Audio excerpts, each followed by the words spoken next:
For emergency workers, the tragedies they experience on the job have a way of spreading out and darkening their whole lives. More and more police and fire departments are responding by using psychological debriefing sessions to help their people cope with the extreme emotional stress of their work. In Austin, Texas, many rescue workers are still haunted by an incident that took place on the night of April 2nd, 1993, when Police Sergeant Don McDavid was the shift commander on duty. And I think part of the major issue I had to take care of was the feelings of frustration because I could do nothing. I could do nothing. It's affected me worse than most incidents that have occurred on duty in my life. What actually took place was that Keith got behind this vehicle for a traffic violation.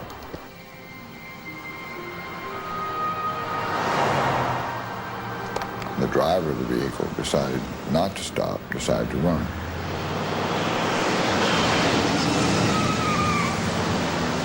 "22-year-old Keith Sheffield had been a police officer for less than 7 months.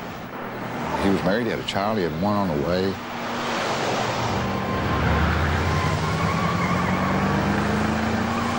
I kept thinking of the fact that a police officer is not supposed to die this way.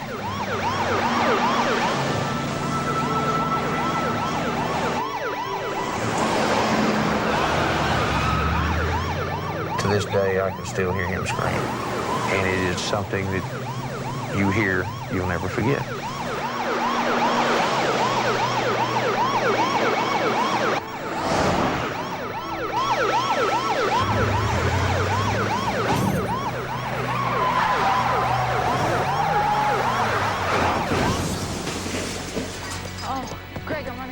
I just heard a big kabang, and I just thought, oh no, the officer's been hit.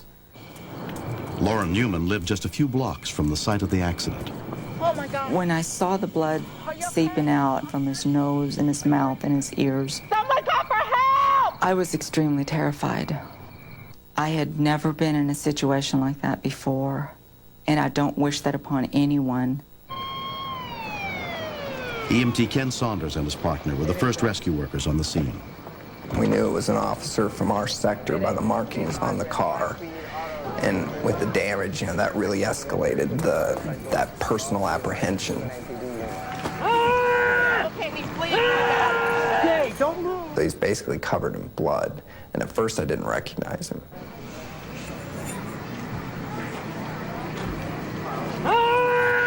Keith was in so much pain, and people want to say, can you do something for him, help him? And our problem was that we couldn't get to him initially. We need ALS for the rescue. Austin Fire Captain Mike Van Blaricon showed up soon after. He was pretty well crushed into his seat. Pinned across his lap and altered, got a head injury. The encroachment into the interior compartment of the car was incredible. Joe, I can't see him from like mid-thigh on down. I knew we had an extensive extrication ahead of us, and time was critical. You hear me? You're okay, bud. Sergeant Mike Phillips was the first police officer to arrive. Anybody witness this collision? Police officers are supposed to be in control. In this particular instance, here a very young officer was that I happen to know. He's trapped in a vehicle.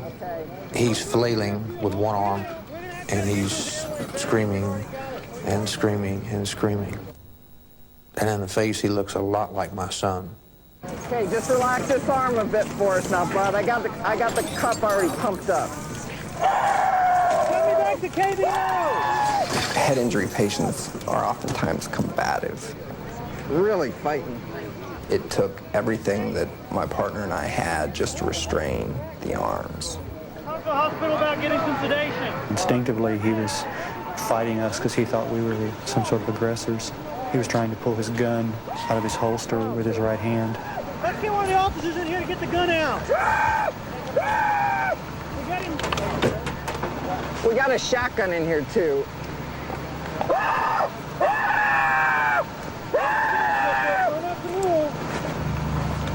Got it. Okay. We got the service. I need an officer for his gun. Lock it up and put it in the back of my car. Sheffield, just relax. It affects me anytime you go to a scene, but it affects me more if it's someone that you know. Keith Sheffield, they're trying to get him out of the car now. Keith was energetic. He had his whole life ahead of him, his whole career ahead of him. He was screaming. I mean, it's blood-curdling scream. I reached inside and I grabbed him by the arm, and he looked at me like he didn't know who I was. Oh, Keith. Just relax, bud. I didn't think he would live to get to the hospital. We're getting you out of here, okay? Sergeant Phillips was behind me, coming up behind me, and he could tell that I was having difficulty dealing with the situation. And he said, Mac, back off a minute.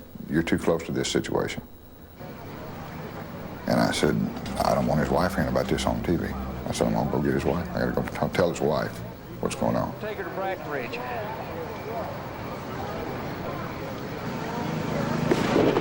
Okay. Get the shotgun out from behind the seat. Gordon! Hang tight, Keith. You're doing great.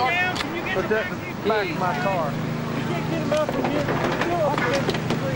Bring it back in. I'll have everybody stand back. Relax, Sheffield. Don't move. Hang on, buddy. Monitor shows about a rate of about 100. Well, we got enough room. It's not a problem underneath. It's just from the side.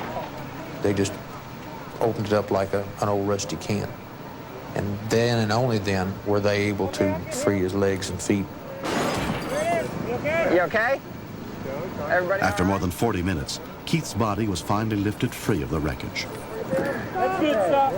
Those firefighters and those EMS techs that night, they were going to get that boy out of that car alive, whatever it took.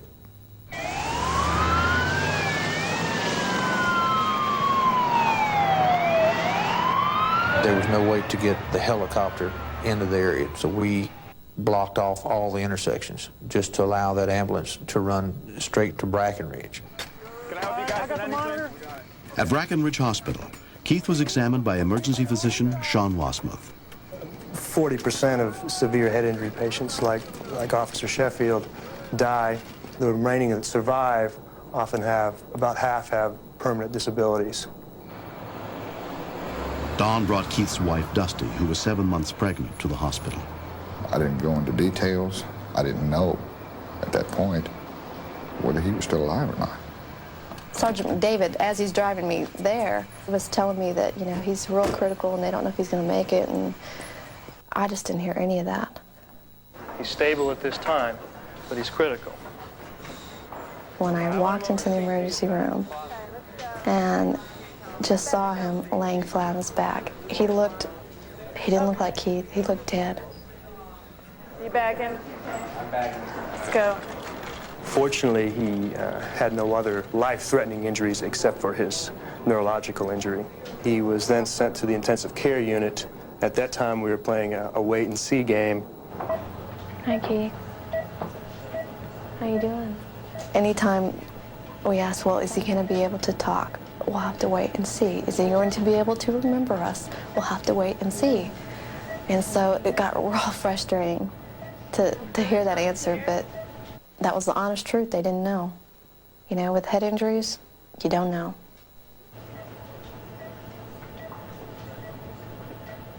Keith was in the coma for 12 days. 12 very long days. Keith, the nurse told us she could do something for us today. She told me you did a hook 'em horns for her. You gotta show us. Keithy? Come on, babe. It was great to see him move and wake up. I knew you could do it. 8 months have passed since Keith Sheffield's accident. When I first went to the rehab center, the doctor with his first evaluation there told me that it would probably be 6 months to a year before I could get back to a desk job. Oh, they're way down there. And I told him, no way, I can't do it. I said, if I'm not back at work, I'm gonna go crazy. I've got to be at work. And within 2 weeks, I was back at work. Way off. Whoa.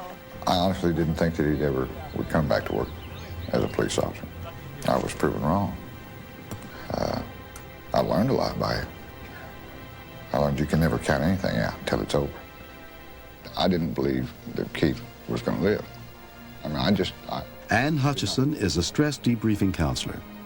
The problems that EMS police officers face if they don't get a chance to deal with the impact of their calls on them is high rates of suicide, high rates of divorce, high rates of drug and alcohol abuse, feelings of isolation. The biggest thing I had a problem with was the screams.